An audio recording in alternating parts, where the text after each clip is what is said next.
हिम्मतपुर नाम का एक गांव था जहां सुषमा अपने बेटे और बहू के साथ रहा करती थी। सुषमा घर से बच्चों को ट्यूशन पढ़ाने का काम किया करती थी। सुषमा को बच्चों को पढ़ाना बहुत अच्छा लगता था। बच्चों, तो बताओ पढ़ाई कैसी चल रही है आप लोगों की? अच्छी चल रही है मैडम जी, मगर आजकल पैरों में बहुत दर्द रहता है। मैं समझती हूँ बेटा, मगर पढ़ाई करना भी काफी जरूरी है। तो हर दिन चाहे परिश्रम ही क्यों ना करनी पड़े, स्कूल हर रोज जाना चाहिए। समझ गए सब? हाँ मैडम जी। गांव में ना ही ट्रेन की सुविधा थी और ना ही बस की। सड़कों की हालत भी काफी खराब थी। लोग बैलगाड़ी का इस्तेमाल करके एक जगह से दूसरी जगह पर जाया करते थे। सुषमा का बेटा राहुल हलवाई के पास काम किया करता था। एक दिन राहुल थककर घर आया और अपनी पत्नी से कहने लगा, ये तो हर दिन का हो गया है। सुबह उठो और हर दिन पैदल चल के अपने काम पर जाओ, फिर काम खत्म होते ही वापस इतनी दूर तक चलकर घर आओ। मुझसे अब और नहीं होता ये सब। इस गांव में कुछ बचा ही नहीं है, ना ही रेलगाड़ी की सुविधा, ना ही रिक्शा की। इससे अच्छा तो हम दोनों मेरे मायके चलते हैं, वहाँ पर सारी सुविधाएं हैं। तुम बात तो सही कह रही हो, लेकिन मम्मी को इस गांव से काफी लगाव है। वो आने से मना कर देंगी। मम्मी नहीं आएंगी तो हम खुद ही चले जाएंगे। आखिर कब तक उनकी वजह से हम भी इसी गांव में सड़ते रहेंगे? ठीक है, मैं माँ से पूछ कर देखता हूँ। अगर वो आने से मना करती हैं, तो हम दोनों ही इस गांव को छोड़कर चले जाएंगे। वैसे भी उन्हें पिताजी की पेंशन मिलना बंद हो गई है। अब यहाँ और रुकने की जरूरत नहीं है। राहुल और मनीषा दोनों ही माताजी से बात करने आते हैं। माँ, हम दोनों को आपसे कुछ बात करनी थी। बोलो बेटा, क्या बात करनी है? मैंने और मनीषा ने ये सोचा है कि हम सबको उसके मायके में रहने जाना चाहिए। वहां पर ट्रेन, रिक्शा और बस, इन सब की सुविधा है और हम वहां पर सुकून से रह पाएंगे। बेटा, क्या कहना चाहते हो? साफ साफ कहो। हम चाहते हैं कि आप भी हमारे साथ चलिए। बेटा, मैं तुमसे पहले भी कह चुकी हूँ, मैं ये गांव छोड़कर कहीं नहीं जाऊंगी। यहाँ के बच्चों को शिक्षा देना मेरा काम है और तुम्हारे पिता और मैंने यहीं पर पूरी जिंदगी काटी है। मगर माँ, हमें यहाँ पर पूरी जिंदगी नहीं काटनी। ना ही ये घर अच्छा है, ना ही ये गांव। हर दिन राहुल जी थक कर घर आते हैं। मैं उन्हें अब और ऐसे नहीं देख सकती हूँ। मुझे माफ करना, मगर मैं ये घर छोड़कर कहीं नहीं जाऊंगी। ठीक है माँ, तुम रहो यहीं पर, लेकिन मैं और मनीषा तो ये घर छोड़कर जा रहे हैं। राहुल अपनी माँ को छोड़कर मनीषा को लेकर उसके मायके रहने चला जाता है। सुषमा उदास होकर अपने घर के बाहर बड़े से पेड़ के नीचे जाकर बैठ जाती है और रोने लगती है। आप मुझे छोड़कर क्यों चले गए? मैं पूरी तरीके से आज अकेली हो गई हूँ। पहले आप मुझे छोड़कर चले गए और आज हमारा बेटा राहुल। इस गांव में अगर रेलगाड़ी की सुविधा होती तो शायद राहुल और उसकी पत्नी आज मुझे छोड़कर नहीं जाते। सुषमा अपने पति और बच्चों को याद करके उस पेड़ के नीचे रो रही थी कि तभी आसमान में एक जादूगरनी अपने झाड़ू पर उड़ते हुए पेड़ के ऊपर से गुजर रही थी। वाह, आज तो आसमान बड़ा ही साफ है। ऐसे आसमान में उड़ने का मजा ही कुछ और है। तभी जादूगरनी को सुषमा के रोने की आवाज आती है। अरे, इतने अच्छे मौसम में ये रोने की आवाज किसकी है? जादूगरनी सुषमा को रोते देख उसके पास आती है। क्या हुआ माँ जी, आप रो क्यों रही हैं? मुझे बताइए, शायद मैं आपकी कुछ मदद कर सकूं। जी, आप कौन हैं? मैं एक अच्छी जादूगरनी हूँ, जादुईपुर से। आप बताइए माँ जी, आप रो क्यों रही हैं? गांव में अच्छी सुविधा न होने के कारण आज मेरा बेटा राहुल अपनी पत्नी के मायके में रहने चला गया। अगर इस गांव में रेलगाड़ी की सुविधा होती तो शायद आज मुझे मेरा बेटा छोड़कर ना जाता और गांव के बच्चे भी स्कूल टाइम पर पहुंच जाते बिना किसी कठिनाई के। ये लीजिए, इस बक्से में जादुईपुर की मिट्टी से बनी चिकनी मिट्टी है जिसे शहर में क्ले भी कहा जाता है।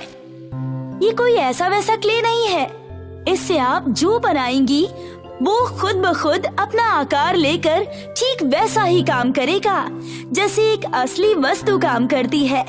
लेकिन ध्यान रहे, अगर ये गलत हाथों में पड़ गया तो उस व्यक्ति का हाल बुरा भी हो सकता है। जादूगरनी जी, आपका बहुत बहुत शुक्रिया एक बूढ़ी औरत की मदद करने के लिए। शुक्रिया। कोई बात नहीं, ये तो मेरा फर्ज था माँ जी। इतना कहकर जादूगरनी अपने रास्ते निकल जाती है और सुषमा उस क्ले के बक्से को घर ले आती है। अगले ही दिन सुबह उठकर वो उसी पेड़ के नीचे आकर उस क्ले से एक छोटी ट्रेन बनाती है। जैसे ही ट्रेन पूरी होती है वो ट्रेन अपने आकार में बड़ी हो जाती है और सारे गांव के लोग वहां आकर उस ट्रेन को देखने लगते हैं और प्रधान भी वहां पहुंचते हैं। ये ट्रेन तो बड़ी अनोखी दिख रही है, लेकिन ये चलती भी है या नहीं? खुद ही इसमें बैठकर देख लीजिए प्रधान जी। गांव वाले ट्रेन में बैठते हैं और ट्रेन चलने लगती है। ये देखकर सब सुषमा की तारीफों के पुल बांधने लगते हैं और पूरे गांव में इस ट्रेन को बुढ़िया की जादुई रेलगाड़ी के नाम से जाना जाने लगता है। मैं ऐसे ही ट्रेन इस गांव के लिए और बनाऊंगी जिससे गांव के बच्चे हर दिन बिना थके स्कूल जा सके। सुषमा ऐसे ही काफी सारी ट्रेन बनाती है और गांव में ये ट्रेन पूरी तरह से लोगों के लिए मुफ्त होती है। इस जादुई ट्रेन के कारण गांव की प्रगति काफी तेजी से होने लगती है और ये बात मनीषा के मायके तक पहुंच जाती है। अरे सुनते हो, मैंने सुना है वहाँ हिम्मतपुर में माँ जी ने एक जादुई रेलगाड़ी बनाई है जिससे गांव काफी तेजी से तरक्की कर रहा है। सुना तो मैंने भी है भाग्यवान, और सुना तो ये भी है कि सभी रेलगाड़ियों की सुविधा माँ ने बिल्कुल मुफ्त रखी है। माँ जी चाहती तो बहुत पैसे कमा सकती थी, लेकिन फिर भी उन्होंने ये रेलगाड़ी मुफ्त कर रखी है। लगता है अब हमारे गांव जाने का समय हो गया है। राहुल और मनीषा दोनों ही अपने गांव हिम्मतपुर वापस आ जाते हैं। राहुल अपनी माँ से मिलकर कहता है, कैसी हो माँ? मैं ठीक हूँ बेटा, तुम और मनीषा कैसे हो? हम भी ठीक है माँ जी। हमने सुना है कि आपने इस गांव में जादुई रेलगाड़ी की शुरुआत की है और वो भी मुफ्त में। हाँ बेटा, ये रेलगाड़ी मुफ्त है, इसीलिए ही आज बच्चे स्कूल जा पा रहे हैं और गांव की तरक्की भी तेजी से हो रही है। हमने इस गांव का ठेका थोड़ी ले रखा है माँ, आप निश्चिंत रहिए। अब मैं आ गया हूँ ना, अब सारी चीजें मैं संभाल लूंगा।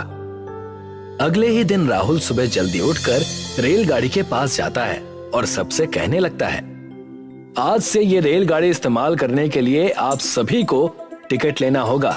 जो टिकट नहीं लेगा वो ट्रेन की सवारी नहीं कर पाएगा। उसी वक्त गांव के प्रधान वहां पहुंचते हैं। लेकिन राहुल, तुम्हें तो ये गांव का हाल पता ही है, इसी कारण तुम्हारी माताजी ने इस ट्रेन की सुविधा को मुफ्त किया था। हाँ मैं जानता हूँ, मगर अब मैं आ गया हूँ। अगर इस रेलगाड़ी में बैठना है तो टिकट तो लेनी पड़ेगी।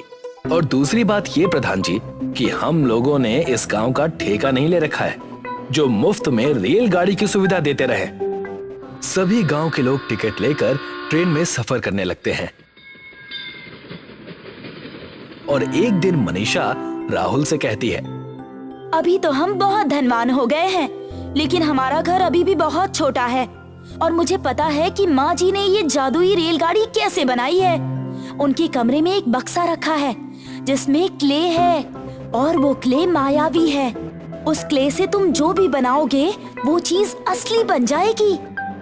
अगर ऐसा है तो उस क्ले से हम एक बंगला बना लेंगे और उसी बंगले में रहेंगे।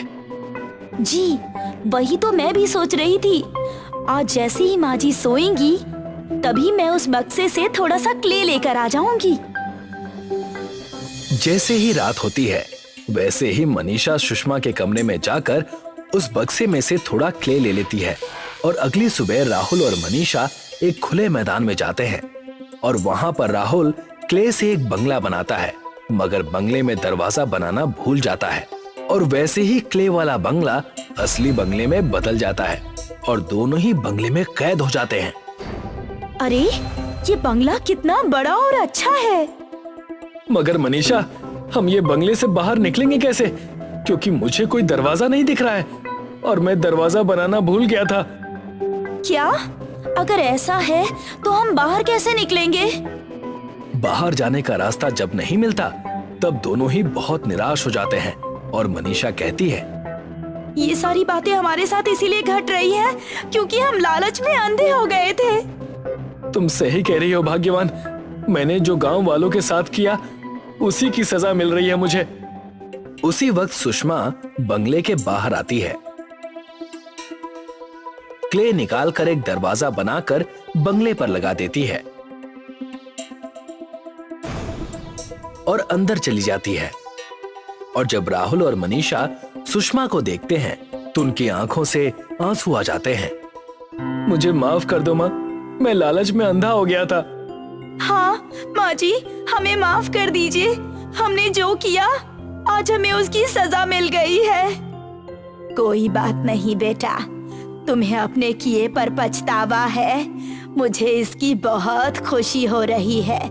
मुझे तो बस इसी बात की खुशी है। शुक्रिया माँ, आप जैसा और कोई नहीं है। मैं आज ही रेलगाड़ी की टिकट बेचना बंद कर दूंगा और हमेशा आपके साथ रहूंगा। चटपटागंज नाम का एक सुनहरा गांव था। वहाँ राम खिलावन अपने परिवार के साथ खुशी खुशी रहा करता था। चटपटागंज गांव के ज्यादातर लोग दूध और कपड़ों का व्यापार किया करते थे। सब कुछ धीरे धीरे हो रहा है। आमदनी पहले से आधी गिर चुकी है। तुम हमसे चतुराई ना करो। गांव वालों को भले बेवकूफ बना लो, पर मैं अच्छे से जानता हूँ तुमने खूब पैसे बटोर रखे हैं। मुझे ताजुब इस बात से हो रहा है कि तुम इतने यकीन से कैसे कह रहे हो। राम खिलावन बेटा, तुम आ गए। वो दरअसल कुछ पैसे चाहिए थे। मैं पास के ही रिश्तेदारी में न्योता निभाने जा रहा हूँ। वो क्या है ना कि उनके यहाँ लड़की की शादी है। अब कुछ न कुछ तो हमें देना ही होगा। जी पिताजी, ये भी कोई कहने की बात है। ये लीजिए, ये कुछ पैसे हैं, आप न्योता करके आइए। राम खिलावन के पिताजी बड़ा खुश थे और वहाँ से रिश्तेदारों के पास चले गए। दूसरी ओर राम खिलावन की पत्नी रूपा देवी उनसे चिढ़ गई। जब भी पिताजी को पैसे देने होते हैं तो तुम हमेशा सरवन कुमार बन जाते हो। तुम मायके अभी कुछ ही दिन पहले तो गई थी और न्योता हटारी करना अच्छी बात होती है। क्या फायदा ऐसे इज्जत का जब घर और अनाज का कोई ठिकाना ही नहीं है। रूपा देवी की कड़वी बातें सुनकर राम खिलावन वहाँ से चला जाता है और जाकर अपने दोस्तों के पास ही के रेलवे स्थानक में उनसे मिलता है। कलवा और राम खिलावन उसी स्थान पर कोयला चुराकर बेचने का काम बरसों पहले किया करते थे। आओ राम खिलावन आओ, तुम्हारी ही तो मैं राह देख रहा था। कलवा, मैं आज तुम्हारे साथ कोयला चुराने नहीं आ सकूंगा। अरे कोयला चुराने के लिए मालगाड़ी भी तो आनी चाहिए। पिछले 2 साल से कहाँ आई है। ये रेलवे स्टेशन भी अब कबाड़ हो चुका है। अस्पताल और सारी सुविधाएं कोसों दूर हैं यहाँ से। दूध का व्यापार भी ठीक से नहीं चल रहा, न खेतों से अच्छी फसल आ रही है। पता नहीं कौन से बुरे कर्म हमारे सर पर बोझ बनकर पड़ चुके हैं। लगता है आज रूपा भाभी ने फिर से तुम्हें जला हुआ चावल खिला दिया है। नहीं कलवा भाई, मुझे खुद पर ही संदेह होने लगा है। मैं ये सब क्या कर रहा हूँ? ना परिवार खुश है और ना मैं।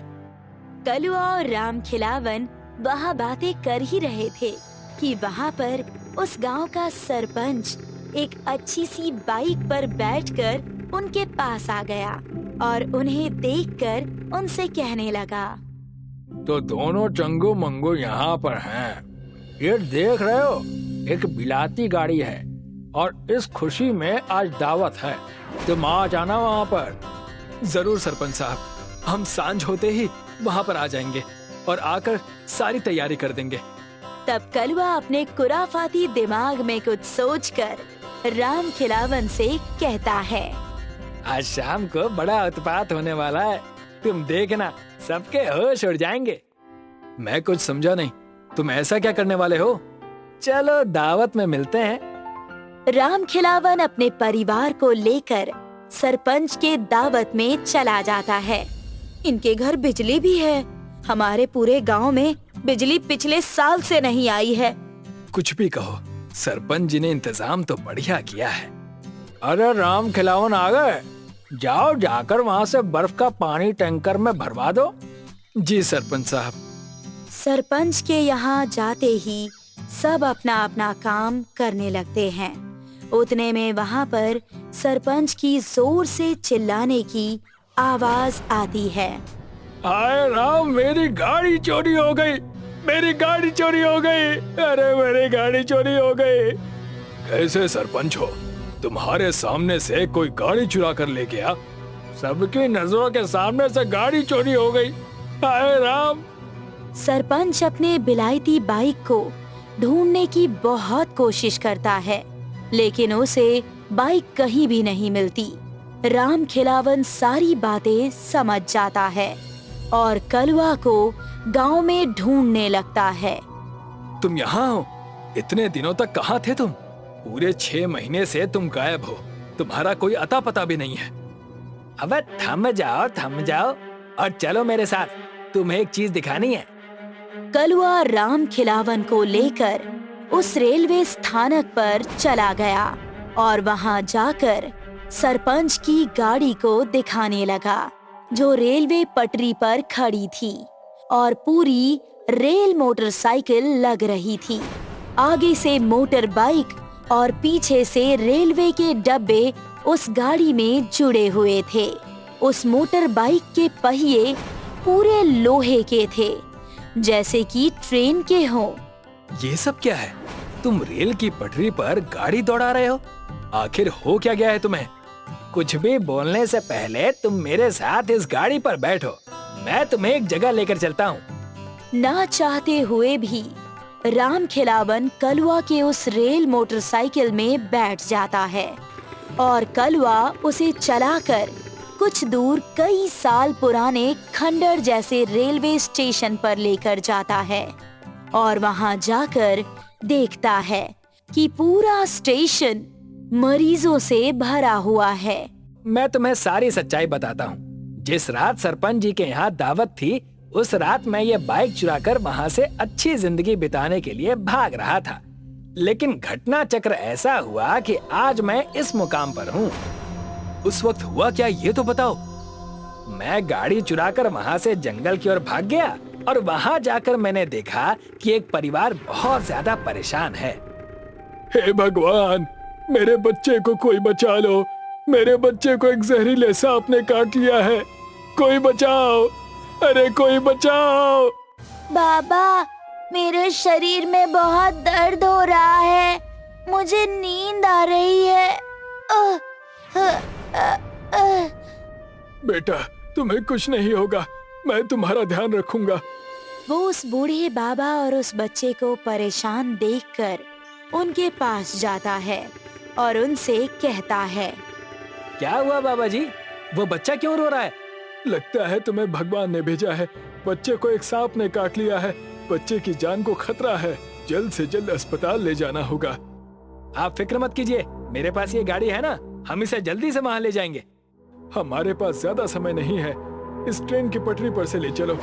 अगर ऐसा है तो मैं इस गाड़ी का पहिया बदलकर ट्रेन का पहिया डाल दूंगा। आप बच्चे को तैयार कीजिए। कलवा उस रेलवे स्थानक पर जाता है और एक बंद पड़े मालगाड़ी से ट्रेन के पहिए निकालकर उस सरपंच के मोटरसाइकिल में लगा देता है और पीछे ट्रेन का टूटा हुआ डब्बा जोड़ देता है।